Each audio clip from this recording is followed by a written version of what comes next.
Do you feel that you're not well liked or that you're perceived in a negative light by others? I'm going to tell you, you're not alone. Majority of the population in the world feels that way, and it's not by a coincidence. This is something known as the liking gap phenomena. Essentially, that means that there's a gap or a difference in how you feel that others perceive you and how they actually perceive you. Studies published like Epley et al. In 2006 or Carlson et al. In 2011, there's a clear difference in how you think that others perceive you and how they actually perceive you. This was done through a set of questionnaires after a brief interaction with them. Majority of the people scored themselves as having been perceived in a worse light or being overly critical about themselves. Others liked them a lot more than they thought that they actually liked them. This can be due to many factors, and it's a very interesting phenomenon. One of the things that causes yourself to be overly critical or self-judgmental is having negative thoughts about yourself, a lack of self-confidence. I've talked about these things before. In today's world, where we have all these Instagram models and Photoshop and everything, we become automatically more critical about ourselves. We perceive and strive to the highest beauty, which is unnatural standards. We see those things that are not true, and we always strive for them. But the thing is, they're unachievable. We should strive to be better, but not be overly self-critical about ourselves. Our brain is such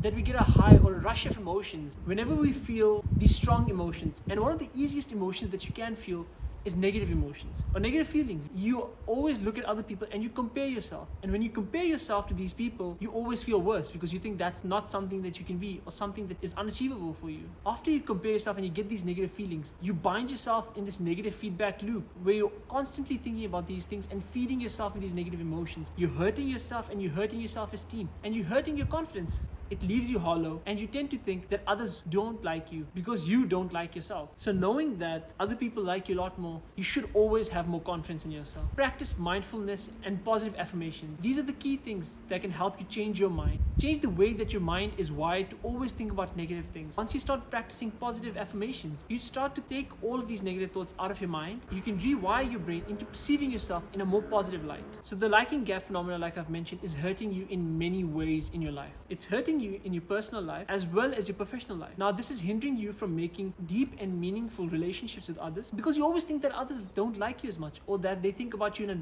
bad or negative way. Meanwhile, that might not be true. They might see you in a lot more positive light. So have confidence in yourself. In your professional life, once you go for an interview, you might perceive the judge of panels or the interviewer being a lot more critical than they might actually be. You might think they dislike you based on certain questions, but that might just be the routine questions for them. Since you're being overly critical to yourself, you just think that they're trying to hurt you. It's not true. They're just doing their job. And you having a lack of self-confidence is hurting you in pursuing your dreams and what you want in life. So remember, the liking gap phenomena is hurting you a lot more than you can think if you're not mindful of what's actually happening. So we've talked a lot about how it's harming you. So how can we shift our mind from this negative mindset to a more positive mindset, from a lack mindset to a bountiful mindset? It all starts with positive affirmations. Give yourself that positive compliment that you deserve. Think good about yourself. Once you start having negative thoughts, think back to all the times that people might have complimented you, how they might have said you're good at things. That always helps. That reinforces your positive mindset. Push away those things that might not be so good. Another thing is to be mindful of yourself. Mindful about your own feelings and how you feel about yourself. If you're not mindful,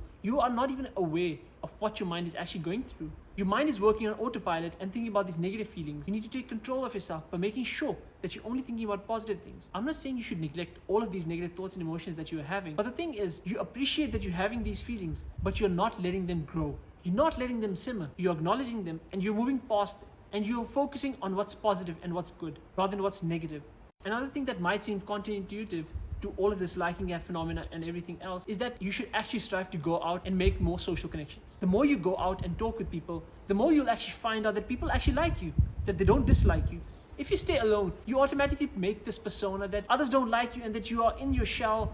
You're going to stay where you are and no one's going to help you, because that's not true. You need to go out. Once you meet people and interact with them, you'll start feeling like, wow, that person actually, likes me. They have acknowledged what I've done. They said good things about me. All of these things, they come back and they feed your positive mindset rather than that negative mindset, because social isolation is a destructive habit that feeds your negative mindset. It feeds the lack mindset. This is something that is preventing you from reaching your full potential. Because at the end of the day, humans are social creatures. We need to go out and talk to people. We need to socialize. Because if we don't do that, we are taking away an integral part of what it means to be a human. So thanks for watching, and make sure that you think positively about yourself, and like and subscribe for more videos.